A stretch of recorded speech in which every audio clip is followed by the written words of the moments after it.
Good morning, welcome back to my channel. আমি তিন্নি তোমাদের সঙ্গে আর একটা নতুন ব্লগ শেয়ার করতে চলে এসেছি। আশা করি তোমরা যে যেখান থেকে আমার এই ব্লগটা দেখছো তোমরা সবাই খুব ভালো আছো আর খুব সুস্থ আছো। আজ সকাল 8টা থেকে ব্লগটা শুরু করলাম। আশা করব ব্লগটা তোমাদের ভীষণ ভালো লাগবে। কাল যারা জন্মাষ্টমীর ব্লগ দেখেছো তারা জানো যে আমার মা এসেছে, আর আমার মা আসলে কোনো চিন্তাই থাকে না, সমস্ত কাজ আমার মা একা হাতেই সামলে দিতে পারে। সকালের টিফিনটা মাই করে ফেলেছে। মা বলল দে আমি সকালের টিফিনটা করে আর তোর ঘরদোরগুলো ভালো করে গুছিয়ে দিই। তারপর সমস্ত কিছু কাটাকাটি করে দিয়েছে আর এখন আমি রান্নাগুলো টপ টপ করে করে নেব। আর প্রত্যেক দিনের মতো আমি এক সাইডে ভাত বসিয়ে দিয়েছি আর একটু আলু ভেজে নিচ্ছি। একটু ডাল করব আর উচ্ছেও ভাজবো, তবে উচ্ছেগুলো না এখন ভাজবো না, উচ্ছেগুলো সবার শেষে ভাজবো, নাহলে তেলটাই পুরো তেতো তেতো হয়ে যাবে। আর মা থাকলে না আমার কাজের একটা আলাদা এনার্জিও থাকে। আর মা আছে বলে আমার কোনো চিন্তা ভাবনাও নেই, যে জানি একটার পর একটা ঠিক পরস্পর কাজগুলো হয়ে যাবে। কাল পুজোর অনেক বাসনপত্র ছিল, তারপর ঘরদোর ভীষণ অগোছালোও হয়েছিল, সেগুলোই মা এখন আস্তে আস্তে পরিষ্কার করে দিচ্ছে। আর সেই ফাঁকে আমি এখন রান্নাবান্নাগুলোও সেরে নিচ্ছি। আর আমি চিংড়ি খেতে ভালোবাসি বলে মা আসার দিনই চিংড়িগুলো ভেজে নিয়ে চলে এসেছিল, আমি ফ্রিজে রেখে দিয়েছিলাম। আর আজকে চিংড়িগুলোকে করে নিচ্ছি। আমার ছোট বড় যে কোনো চিংড়ি ভীষণ ভালো লাগে, আর আমাকে যদি কেউ চিংড়ির তরকারি দেয় তাহলে আমার আর অন্য কিচ্ছুর প্রয়োজন হয় না, ওই দিয়েই পুরো ভাতটা খাওয়া হয়ে যায়। আর এইভাবে চিংড়ি আলু বেগুন দিয়ে তরকারি করলে না টেস্টটা ভীষণ ভালো লাগে, তো আজকে সেই জন্য একটু বেগুন দিয়ে দিয়েছি।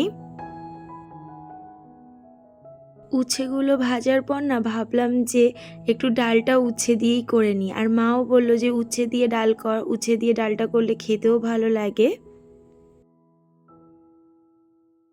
উচ্ছে না ভাজা রেখে উচ্ছে ডাল করে নিয়েছি, আর ভীষণ টেস্টিও হয় এটা। আর ঘরে এসে দেখছি একে তো ঠাকুর ঘর একদম পরিষ্কার করে ফেলেছে, আর এখানে আমার ঘরটাও মা একদম সুন্দর করে গুছিয়ে দিয়েছে।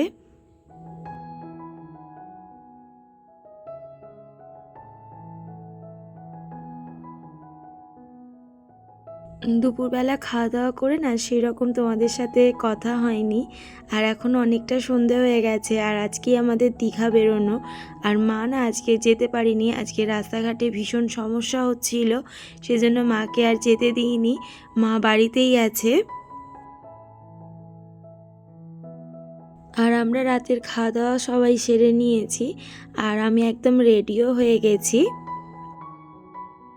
অন্য সময় কোথাও বেরোনোর হলে সমস্ত কিছু পরিষ্কার করে রেখে বেরোতে হয়, যেহেতু মা বাড়িতে রয়েছে আমার কোনো চিন্তাই নেই, ঘরদোর একটু এলোমেলো হয়ে আছে আর মা সমস্ত কিছু গুছিয়েই রেখে দেবে। তবে সব কিছুই ঠিক আছে, তবে মাকে একা রেখে যাচ্ছি এটাই একটা চিন্তার বিষয়। আর কালকে মা আবার ও বাড়ি চলে যাবে।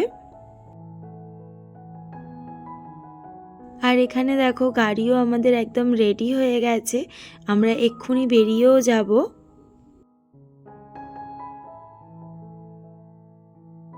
আর এত রাতেও কিন্তু মেন রোডগুলো জ্যাম আছে, তো সেই জন্য আমরা ভেতর রাস্তা ধরে ধরে আজকে যাচ্ছি। আর দীঘা যখনই আমরা যাই তখন এরকম রাত্রেই বেরোই, না হলে কিন্তু মানে ওই গিয়ে অনেকক্ষণ দাঁড়িয়ে থাকতে হয় হোটেলের জন্য। আর এই কাছাকাছি যেহেতু সেই জন্য আগে থেকে রুম টুম কিছুই আমাদের বুকিং থাকে না। আর রাত্রে কিন্তু এরকম লং ড্রাইভে যেতে বেশ ভালোই লাগে, আর সবার সাথে গল্প করতে করতেই চলে যাচ্ছি।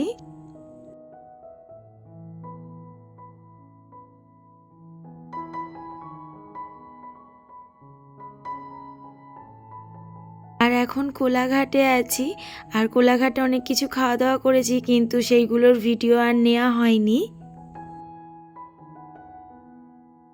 আর দেখো ভোরের মধ্যেই কিন্তু আমরা দীঘা ঢুকে গেছি, তবে পুরোপুরি কিন্তু এখনও দীঘা ঢুকিনি। দীঘার আগের একটা সাইট সিন এটা, এই জায়গাটার নাম ভুলে গেছি, তো সেখানেই আমরা রয়েছি।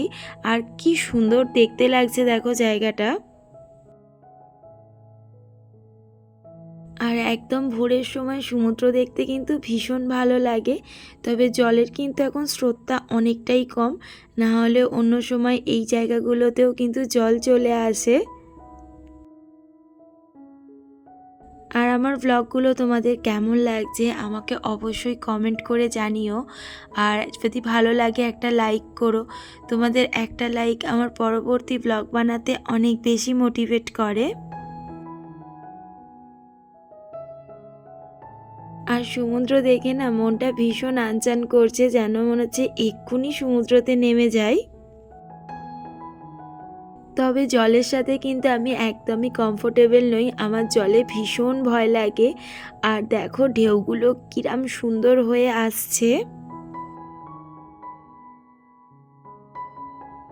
আর এখানে আর বেশিক্ষণ ওয়েট করব না, আমরা এবার এখান থেকে বেরিয়ে যাব। তবে এই জায়গাটা এত সুন্দর লাগছে না, যেন মনে হচ্ছে বসে বসে শুধু এই সমুদ্রই দেখি। আর ওখান থেকে এখন আমরা বেরিয়ে গেছি, এবার চলে যাব আমরা নিউ দীঘাতে।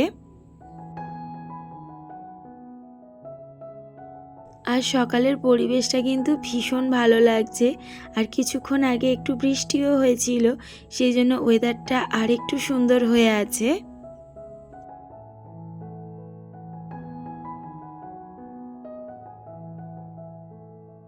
আর এখন আমরা হোটেলের কাছে চলেই এসেছি, আর আমরা রূপসী বাংলা 3-তে থাকবো।